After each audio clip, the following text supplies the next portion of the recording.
Hello everyone and welcome back to another video. Today we've got a review for the second episode of What If. What if T'Challa became a Star-Lord, which we were saying before was a bit of a weird title for the episode. I'm surprised they didn't just go with What if T'Challa was Star-Lord or something. But that doesn't really matter because just to give you our spoiler-free thoughts initially, I thought this episode was amazing. Yeah, it was great. I mean, it wasn't like I definitely went in with the mindset that it might not be the most interesting episode because I think it was Chadwick Boseman's last performance, and I think this episode is a great episode. Like, even if you take that out of the equation, and I don't know if I would I wasn't expecting it to be potentially this. I think this could be one of my favorite episodes, depending on how the other episodes go.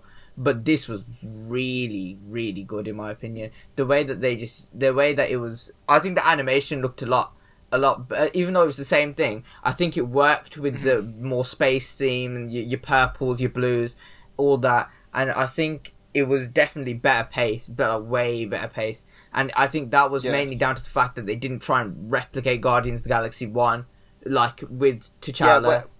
Yeah, when they announced a What If show, this is what I wanted, where it's not just kind of taking the events of the movies and just sticking different characters in the place like the first episode was. I wanted something like this where they would kind of do their own thing with with the differences. So kind of like how with this where T'Challa's Star-Lord, it's not just Guardians of the Galaxy 1 with T'Challa swapped in instead of Peter Quill. Yeah. It was actually its own kind of story, and there was a lot more differences and a lot of unexpected twists in this, whereas with the first episode it was more kind of by the numbers. This is First Avenger but really fast paced, and we're going to put Peggy there instead of Steve as the captain character.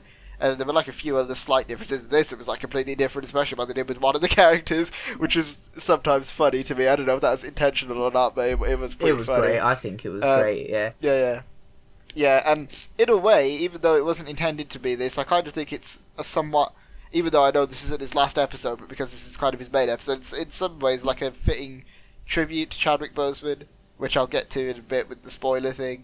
But, yeah, we really enjoyed this episode, so do you want to get into some spoilers now? Yeah, definitely go and watch it. Don't get this spoiled. Yeah. I think you should definitely go and watch it. It's only, I think it was about 33 minutes this episode, so definitely go and watch it. It's on Disney+. I guarantee you'll most likely really enjoy it, especially if you're a big Marvel fan. So yeah, let's just get into some spoilers. We'll talk about the plot first, I guess. Obviously, the first part sort of starts off with it's exactly the same as the Guardians 1 scene, but what's his name? Korag. Is that is the character's name? Korath. Korath. He instead is a big fan. Korag's a villain in Power Rangers. Yeah. He's a villain in Power Rangers Mystic I Force. knew it was something along the lines of that. But he is actually a big fan of Star-Lord, instead of trying to arrest him. So who's obviously And that's what I meant when I said about how this is kind of a fitting tribute to Chadwick Boseman in a way. Yeah. I liked how they showed Star-Lord in this version to be this really... He's kind of the exact opposite of what the other Star-Lord is, where he's not super arrogant, he's not kind of show-offy and flashy in that weird way. He's kind of just a humble, nice person who just wants the best for the universe pretty much, and wants to help people as much as he can. And they even say he's Space Robin Hood pretty much, which I think, in a way, that kind of just represents what Chadwick was all about as a person, just being nice and helping people, that sort of thing. Because what he did for not just black people, but coloured people in general, for representation in cinema, and all the other things he did with charitable work and all that kind of stuff, just showing that he's a good person through Star-Lord, even if it wasn't intentional, obviously, because they weren't aware that he'd unfortunately pass away. Yeah. But I think that was actually, in a way, a good tribute. Yeah, of course, and you can definitely see it. I mean, as well, the way he acts in this episode is as the way they've written the character, is that he's acting very similar to how he does in Black Panther, where he wants to help the world and not just keep it for Wakanda. This is he wants to help the universe and not just keep it for the Ravengers, which is, I thought was great. Yeah. And obviously we see Star-Lord recruit Korath, and take him back to the Ravagers and takes he takes the Power Stone, doesn't he? Yeah, he takes the Power Stone, and then they go to the we have like this cool scene with Yondu where he's like a Ravager never travels alone, I think he says, and Yondu like that's what T'Challa says first, isn't it? Yeah, and then Yondu kills everyone with the arrows. That was cool, because obviously anytime Yondu does that, it's just so satisfying to see the arrows just, like, going around just killing so many people. That thing's like really cool. Yeah, it's great to see Yondu as well. It's great to see Yondu back, because obviously we're not seeing him in the future because he's dead. So which, by the way, I thought, speaking of Yondu, I thought the voice acting overall was better in this episode. Oh yeah, because I think everyone did a really, really great job. Like, I think Michael Rooker did a really good job. Chadwick Boseman did a really good job. A few other cast members did a really good job. Say it. We might as well just talk about it because it's the scene after. That Josh Brolin is in this episode as Thanos, and this was hilarious, at least to me, like, because I wasn't expecting it, that in this universe, Thanos has turned good because T'Challa convinced him, like, that there's other ways to help. There's different ways of of distributing resources aside from just basically killing everyone. So, I mean, genius idea that was. I think the best thing about that part was the fact that they had the running joke that Thanos tries to explain his original plan of mass genocide to everyone and says that it's what does he say? He says something and he goes I don't even remember, but he says like when they make a joke. Oh yeah, he keeps on saying it's efficient. He keeps on saying it's efficient. That's the best. That's like I think one of the best things about that. And also he actually got to fight, which was good. Like hand to hand combat, and I thought it was really good. And I thought it really worked with the animation. The only thing with Thanos that I was like, okay, that was a bit. I don't know if I'd say forced in a way. I think it was kind of forced. Was when he's like fighting, and then they say to him, "You're crazy" or something, and he says, "No, I'm not crazy. I'm mad." Yeah, like, even though he's not mad. You didn't have to put that line in there because to me, the MCU version of Thanos, whether you want to like say he's a good villain or not, because I think he's a great villain, he's not comic accurate really at all. I mean, his motivation's like completely different, and he's not really just insane that he's just killing all these people to try and impress someone like he is in the comics. He's actually like got his reasoning behind it. So, I think that line was a tad bit forced, but it was like it was kind of funny. I thought I don't know if it was supposed to be. Yeah, it didn't feel like it was part of the natural flow of things, but I thought it was a good reference nonetheless. But anyway, we see like loads of stuff in that bar with like obviously Thanos cracking jokes. How he still hasn't got a good relationship with Nebula, even though they're both good. Nebula with hair, by Nebula's the way. got hair, which is great, I guess. I don't know. It looked okay in the animation. And Nebula's obviously acting a lot different how she does in the movies because she's not as traumatized, I guess. And I think that like they kind of like not hint, but they kind of like sort of make out that her and T'Challa's got like this kind of relationship, flirty kind of thing. And Drax is working at the bar, which was pretty sick. Oh, and, I forgot Drax is in this episode. Yeah, Drax is in this episode. He's working at the bar, and he basically says that I want to take a selfie with you because you helped save my planet, and my wife and kids are like his wife and his kids are actually alive in this universe because Thanos didn't get it bloody just annihilate it and destroy it. Yeah. So, the only thing I was confused about with this episode, who was Ronan working for that he needed the Power Stone? Because he wasn't working for Thanos, so why else maybe did he want he was working for himself? the Collector, because obviously the big bad of this episode is the Collector, which I thought was great. I thought the Collector thing was great. Yeah, I mean, the Collector, I saw a meme where it was like, it showed like some picture of SpongeBob, and it said the Collector in the MCU, and then it said the Collector in What If, and it was like, you know, that massive buff SpongeBob episode with the Krusty Krab cave. It was that. I was like, yeah, that's pretty true. Because the Collector, basically the whole premise of this episode is they kind of plan to steal. What were they going to it's like some steal big from plant him? It was thing, that or like herb thing. Yeah. It was. I don't remember what it was, but they were going to steal that from the Collector, and they kind of planned this whole heist thing. And they go there, and that's where the majority of this episode kicks off. Because obviously all the stuff from the Collector's place in the movies is there. So you got like the elf and a few other things.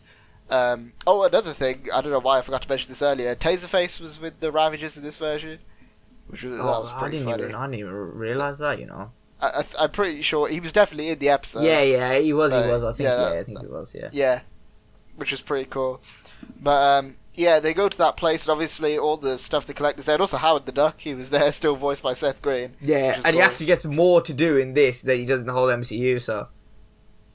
Yeah, aside from Endgame, where he came and started killing some people. For one frame. But he was legit in one frame. Yeah, it was a good one frame, but that one frame was better than the entire Howard the Duck movie from back in the day. I don't know. Yeah, I don't even want to think about that movie. Yeah, but they go to the collector's place, and obviously, the collector kind of.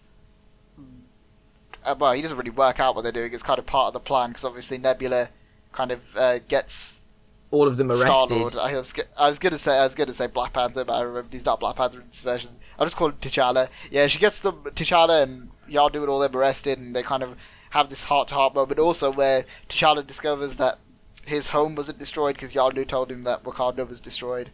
That was years ago, but obviously when he said Wakanda's destroyed, I didn't believe that for a second. I didn't either. Yeah, it had to be something to do with Yondu, because Yondu was dodgy in the first movie a bit. So, and then he kind of redeems himself, which is exactly what happens in this episode. There is slight references and slight directions they take that happens in the first Guardians movie, but then again, it feels like it's worked into an alternate storyline. Yeah, it's not like a direct clone of it like the first episode was. Yeah.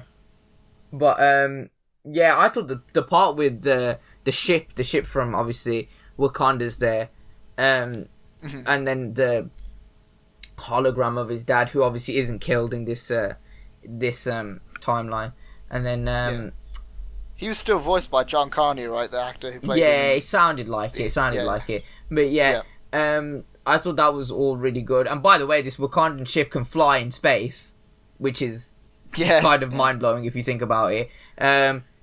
Because they probably could... Black Panther 2 hints, maybe. Huh? I said maybe some Black Panther 2 hints right Possibly, there. yeah. We know now the vibranium ships can travel in space. That's a bit crazy. How did the ship even get there? But that's how did half the stuff even get there? Because... Yeah, there's a lot of questions with that. So much stuff there, but... Anyway, if we carry on with the episode as a whole, obviously Nebula betrays them in quotation marks, but it's all part of the plan. Tries to sell them to the Collector, or whatever, and then betrays the Collector, and we get this fight with the Collector and T'Challa, which was flipping. I thought it was amazing. I thought that fight was really good, and this is one thing I want. Yeah, and it's cool to see. It was cool to see the. All the weapons, the rack thing. That's one thing I want to talk about. I don't remember what exactly was on that wall. I'm trying to get a picture up, but I remember there was Captain America's shield was there, which God knows how that got there. Then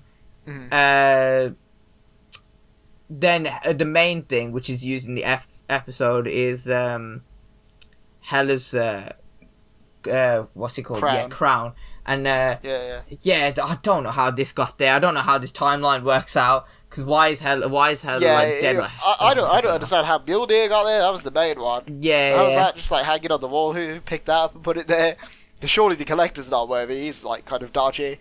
So I can't find a screenshot of it. But yeah, there was just loads of things on there, and Captain America's shield was there as well. There were a few other things. Yeah, I'm sure there was something to do there with Iron Man.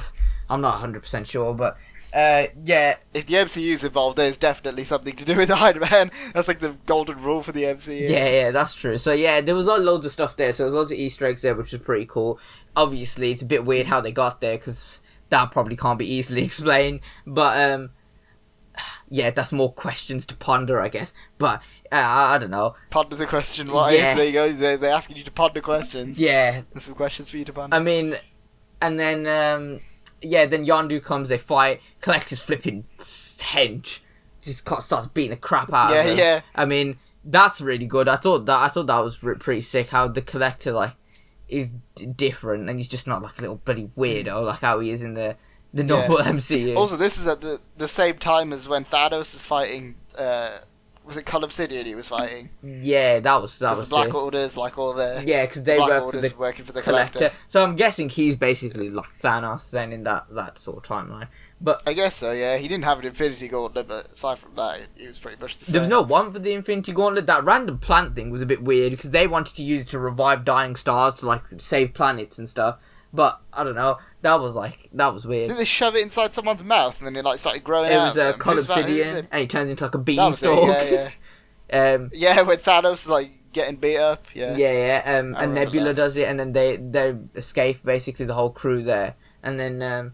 By the way, Sean Gunn voicing the character he played in Guardians because his character was in the episode. Yep, yeah, that was still Sean Gunn. He's on the cast at the beginning. Yeah, that was pretty cool. And then they sort of escape. Then they defeat the Collector. I don't remember how they defeat the Collector exactly. Oh yeah, there's one other thing that we forgot to mention before the Collector fight. Actually, was the did they lock the Collector in his cell or at first? Like they put actually no, they did. Yeah, that's what I was about to mention. Yeah, and then all the people come out and start trying to kill him. Yeah, and then by the way, T'Challa uses Wakandan necklace, which is the same one that his suit comes out of in Black Panther. God knows how he got it when he was a kid, but yeah, he's got it.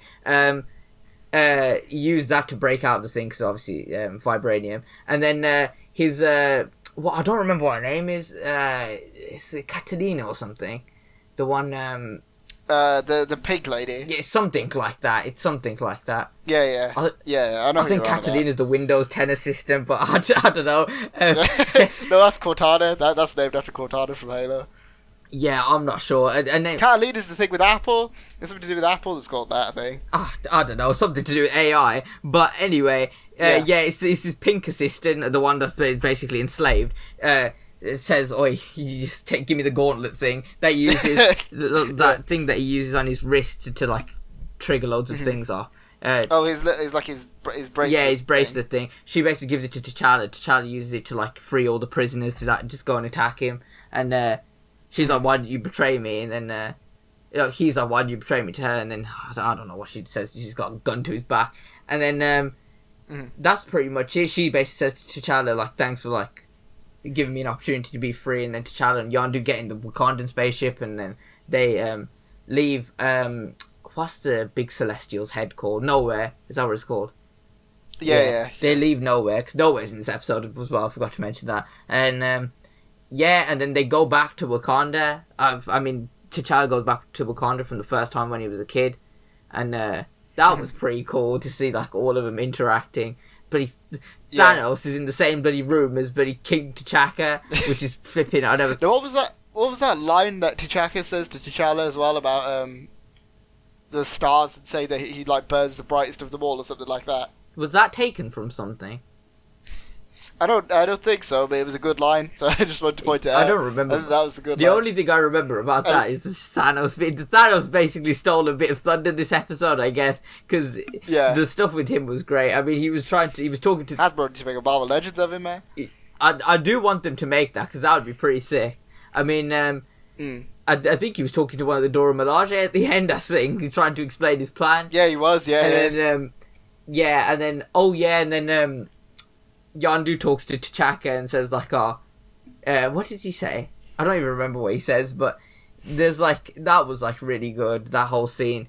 And obviously it's just really weird concepts, but it's stuff that we'd want to see, and I think that's why the episode was done really right. Like, it wasn't just obviously like a clone of the first Guardians movie. It was actually like weird and different stuff that actually worked. Like bloody Thanos in the bloody throne room of Wakanda. That's like bloody mad if you think about it. And I mean, they also had the scene at the end as well that kind of sets up for another episode. Maybe I don't think we're going to see it this season. It'll probably be a season 2 thing where they show Peter kind of just being a janitor or whatever, and then Ego comes to him and says like, "I'm your dad" or whatever. And then the Watcher says that we'll leave that for another time. So again, I assume that's season 2 or. I don't think it's later this season. Yeah, no, it won't be later this season. It'll be season 2 if it happens. But the only thing that I'm thinking is that that's going to take place in the same universe as this T'Challa Star-Lord thing. But obviously Chadwick Boseman's not alive anymore to do if they wanted to do like a T'Challa Star-Lord versus Peter Quill Celestial kind of thing. And that can't happen. It would have to be, but I don't know how they'd make that work. Now that I'm thinking about it, I think that they'd probably just show, like, my guess would be that Peter Quill becomes evil because Ego like corrupts him or whatever with his power, because he's not like a Ravager or anything in this version, and he doesn't have Yondu to be real dad to him. But what I'm saying is, Ego probably that's the road that they would probably go down. Yeah, but then they would probably want to make. But I think that's the only thing they do. They probably want to make a. They wouldn't want. Are you saying they wouldn't bring T'Chaka? I can't see them. I can't see them making an episode where they have the Ravagers fight that version of Peter Quill, because it'd just be like. I don't think they'd do that, unless they recast T'Challa. Yeah. Which, I mean, I guess for voice acting it's not as bad, but even then I don't think they'd do it. Yeah, I don't know. I think, I get what you mean. And also, that would be too big to fit in like a small episode. But yeah, that's pretty much the whole episode. The one thing I wanted to see, but I don't mind I don't mind that too much that we haven't seen it, is, you know how in Guardians 2 you had Sylvester Stallone's like Ravager pack. The original Guardians. I would have liked to see that, but because they could have, I think they could have fit, like they could have all been a part of the big Ravager group. But I don't mind that we didn't see that. That was like just like an extra kind of thing that if it was in. Maybe they'll save that for another episode in like season 2 or something. But Thanos made up for it, man. Thanos made up for it. I mean, Thanos' Ravager is wearing a bloody purple t-shirt, like a maroon t-shirt. That was great. Yeah. I mean, that was the other thing that made me laugh. What he was wearing, he just looked weird. I mean, he had the t-shirt in Endgame, I guess, but aside from that looked like Shrek's t-shirt, but like without the like vest thing on top. I mean, overall, what a great episode. I mean, I remember like it was. I just didn't even go for it. As I said at the beginning, when I heard like they were making a What If show, this is what I wanted. Yeah, this was great. I mean, this is like the way it should carry on being. I wouldn't want them to like. I agree. I guess, you know, for the first episode, doing the clone copy of Captain America, and it's safe. That's the only time they do that in this whole series. I wouldn't mind, because it's like, okay, that's the first episode. You just needed like a little bit of just easing us into it. You know what I mean? I wouldn't mind that. Then the first episode wouldn't seem so bad. But then if like it wasn't bad, but compared to this one, it was nowhere near as good as this one. I mean, I agree. Overall, I think they should carry on with this new route, and I think they will. I mean, the next episode is the Loki one, and I don't think they can, unless they try. There is a possibility that they could try and copy the first Thor movie, but with Loki instead of Thor. Yeah. But I don't think they'll do that, because that's like, I don't even think that would work. I don't even think that would work. But I can't see how that would work unless they just have it that Loki like takes over Earth because there's no one there to stop him. Yeah, like I said, I don't even think that would work. So I don't think they do that. Then with I don't remember what the episode is after, but which the Thor's love party or something. What's it called? That sounds mad. But I don't know. I haven't looked at the list properly. I kind of had like a glance at it. There's one like Thor one. There's like loads of them, but I don't think in any of them I don't think there's any space to like try and do clone copies, especially that Marvel Zombies one. That's going to be completely original. So I'm actually very excited for the next few episodes now, like the rest of the series now, because now that they've done this, they can do anything. Bloody Thanos is bloody good. That's true. I mean, they could do anything now, and I'm very excited. I'm very, very, very excited. I am as well, yeah, because if they went this route for this, they could just, like you said, they could do anything. Yeah, I'm extremely excited, and I mean, we'll see what it holds. I mean, the next one is out next week, so I don't think the Loki episode will be. I'm not anticipating too much. I mean, I don't think it'll be anything like the show, like obviously the show Loki, and then I think it will just be. I think next week's episode will be like a mediocre episode. This is like my kind of prediction. Yeah. I think it'll be kind of mediocre, and then the week after will be like amazing. And that's what I think. I think we're gonna get like gaps.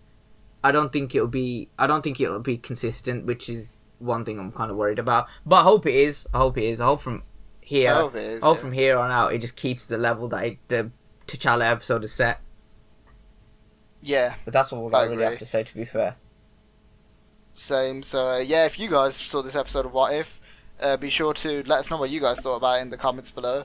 Be sure to hit the like button for more videos like this. Well, to show your support, I guess, to share it around YouTube, and hit the subscribe button if you want to see more videos like this. And be sure to check out Instagram and Twitter, links in the description. Thanks for watching, guys, and we'll see you next time. See ya!